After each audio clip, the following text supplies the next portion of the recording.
Narasimhavapu Shriman Kesava Purushottamaha. Next string of names. Narasimhavapu is the name.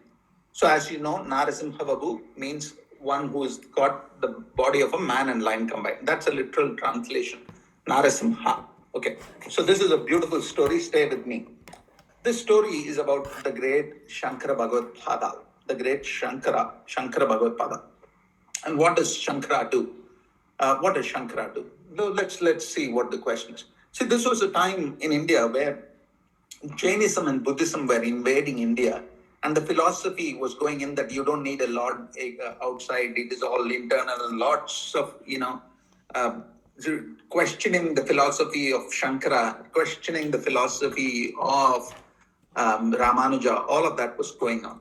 And Shankara Bhagavad Padal, one of the greatest sages, preceptors that we had in our thing, is now trying to win over these people. So what he had told was, Shankara Bhagavad Padal had been told that he needed to, he comes there, Bhagavad Pada, he, just like Ramanuja comes with, he's got a great personality. Bhagavad Pada himself has got a great personality, Gopi Chandra on his forehead, Tulasi, Padmaksha Mala around his neck, Ekadanda in one hand, Kamandalu on the other, radiating fragrance of wisdom all over. He's thinking how he needs to do that. And he has to go to seek the views in Allahabad of a person called Kumarila Bhatta on the commentary that he had written to Brahma Shastras. He is not happy with the commentary that he has written because he had also learned about the philosophy of Buddha in the guise of a Buddhist, that other sage. And he finds that Kumarila Bhatta, whom he wants to see, is atoning for his sin. But he says to Adi Shankara, go and meet my disciple called Madana Mishra and convince him of the authenticity of your work. If you can win Madana Mishra over a debate, then maybe this will go well. So he says they do that.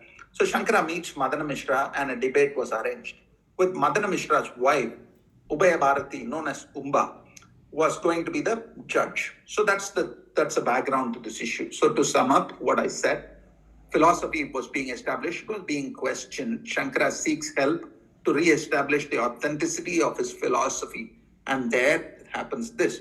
So Shankara has now got to win this debate with this person called Madana Mishra.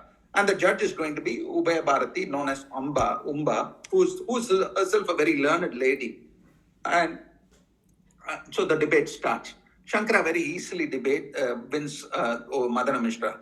Umba, the judge, says, given that the husband was the person who lost, she had the right. She quotes from earlier, we did the Janaka story a while back. She says it's not unusual. Yajnavalika, do you remember Gargi in Janaka's court had also won a debate? So it is going to happen. This debate is going to happen, she says, with me. So Umba was very blessed with Lord Saraswati's grace as well. And great lady. Now she is in a debate with Shankara. Shankara, Brahmachari. So he is now in a debate with Umba, this lady. And what does Umba do specifically? She starts asking questions about marital life and what happens there. She refers to Vatsayana's work, etc. and puts Shankara in a difficult place.